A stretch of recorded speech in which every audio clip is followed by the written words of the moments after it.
So now we're ready to fill the pasta or the raviolis. So what I do is I make a little area that's comfortable, because you'll end up doing a lot of these if you're doing it for a bunch of people like I am tonight.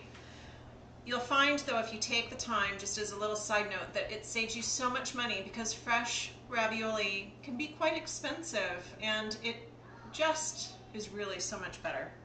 So the tools I have is a ravioli or a pastry cutter, which you can buy for $4, a pot of water and a brush to put the water on when you seal it, some chopped spinach that was frozen, and I've just put a little bit of garlic salt in there, and then 2 pounds of ricotta cheese with a handful of mozzarella, some fresh basil, salt, white pepper, and garlic powder.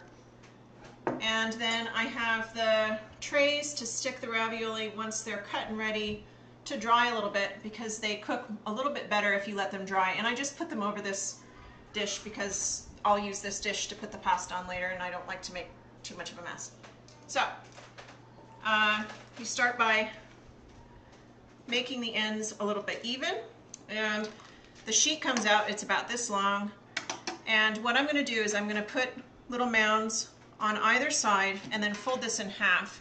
You can, if you have a big space, you can put the ravioli bits all along the side, but I find that I need too much space when I do that. So first thing is I use a teaspoon, and I put some on like that, and I place it on there. And I'm going to do all the cheese first. So looking at this, I would think I can get probably 5 on one side and 5 on the other, so 10 altogether. And usually you want to do 6 to 8 per person. Unless you're in my family, they'll eat as many as you'll let them. So that, make sure your hands are clean, of course.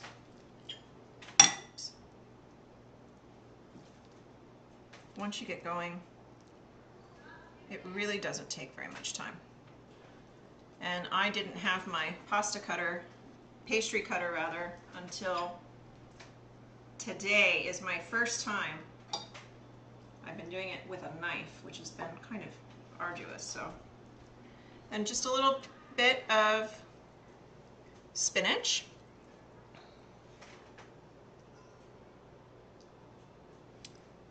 Size of a quarter maybe.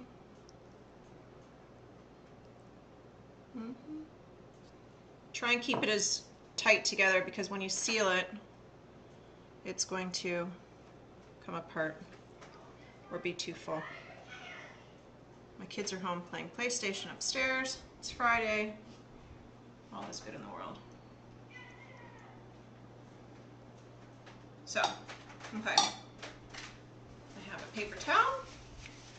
Then you want to fold it. Well, actually, first you want to take the brush with a little bit of warm water around the ravioli like this.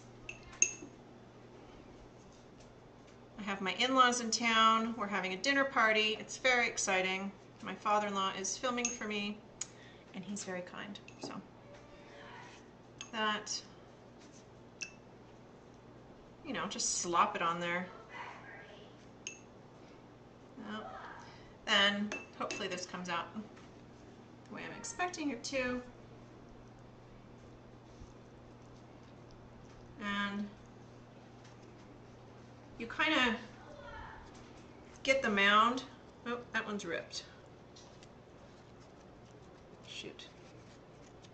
Well, that happens. Might be because the pasta's been sitting out for too long. But maybe you can do this. Thing is that you can't panic because it's just pasta, you know? Okay, so you push down. This not be good because it's all ripping. Okay, then you take the other side of the pasta cutter and you cut the pasta.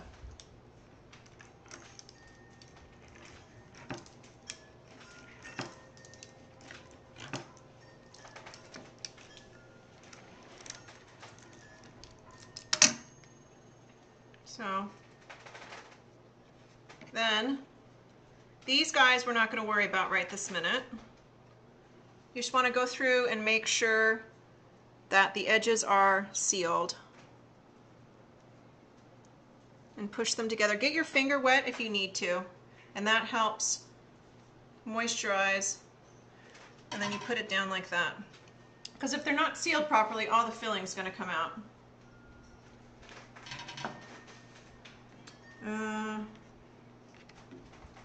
Get this guy.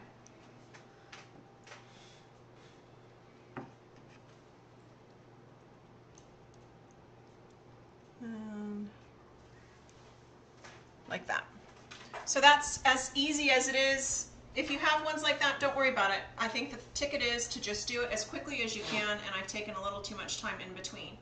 And then you boil it in a big pot of water with salt and a little bit of olive oil until the raviolis come up to the top. And tonight I'm going to put just jarred pesto on top. And that's easy, and that's it. So bon appetit. Hope you have fun making ravioli.